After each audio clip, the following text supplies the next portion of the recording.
Magandang umaga mga igan, ilang tulog na lang bagong taon na. Kaya naman ngayon pa lang mabili na ang mga pampaingay na torotot at syempre ang mga pampaswerteng bilog na prutas. Alamin na natin ang presyuhan yan sa Divisoria.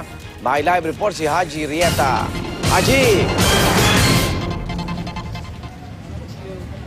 Yes, Igan, ngayon katatapos nga lang ng Pasko ay marami sa atin ang abala na sa paghahanda naman para sa bagong taon. At syempre, hindi nga mawawala dyan, Igan, itong mga pampaingay gaya ng mga torotot at yung mga prutas na talaga naman na pinaniniwala natin na may dalang swerte sa atin. Narito ang report. Sa pwestong ito ni Aling Lea Dinanoy, dumating na mga kahon na naglalaman ng panindang torotot. Ang inaasahan daw niyang papatok ngayong pagsalubong sa 2015 ang 2-in-1 na torotot. Detachable daw ang pinakapito ng torotot. Mas malakas daw kapag nakakabit at mas mahina naman kapag tinanggal ito sa torotot. 25 pesos ang isa pero maaring mabili ng hanggang 20 pesos kung maramihan ng kuha. Bagamat hindi pa raw nila na ibabalot ang paninda, marami na raw ang agad bumili. Meron na rin, nakaisanda na rin kami. Habang nagre-repack, meron naman bumibili. Inaasahan ba natin na habang papalapit yung New Year, itong bagong taon ay mas marami? Siyempre, talagang gusto namin mapaubos yung ilang karton na yan eh. Sa ibang pwesto naman, mas maagap dahil nakadisplay na mga panindang torotot. Gaya sa pwestong ito na 20 pesos ang isang torotot. At ngayon pa lang din, may namimili na agad gaya ni Aiza Barete. Iuwi raw niya sa kanilang probinsya sa Misamis Oriental ang bibiling torotot. Para sa mga bata. Ano ba, mas ligtas ba ang torotot kumpara sa papatok?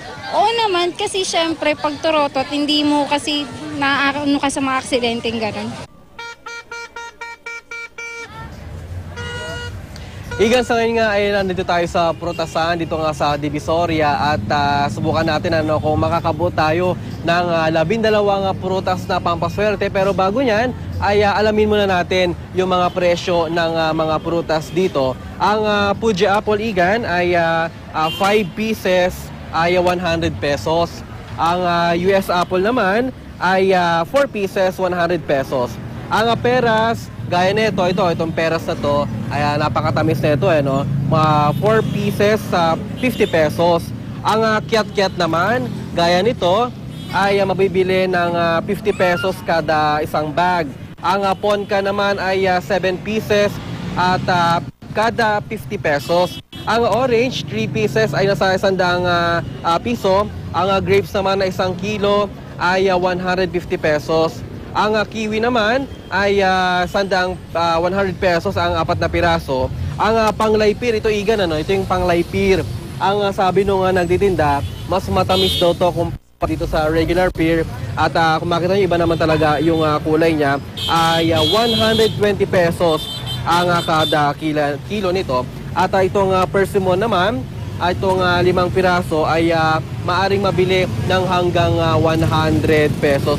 Sa ngayon, Igan, ay yung pagkakabilang natin, nasa 10 pa lang itong mga prutas na nandito na mga imported naman ito. Yung mga local fruits kasi ay nasa kabilang bahagi naman ng Divisoria. Pero kung pupunta kayo dito at talagang pag kayo na ikutin ng buong Divisoria, ay talagang mabubuo itong 12 prutas na talagang tradisyon na may paniwalang may hatid na swerte sa ating lahat. Igan? Maraming salamat, Haji Rieta.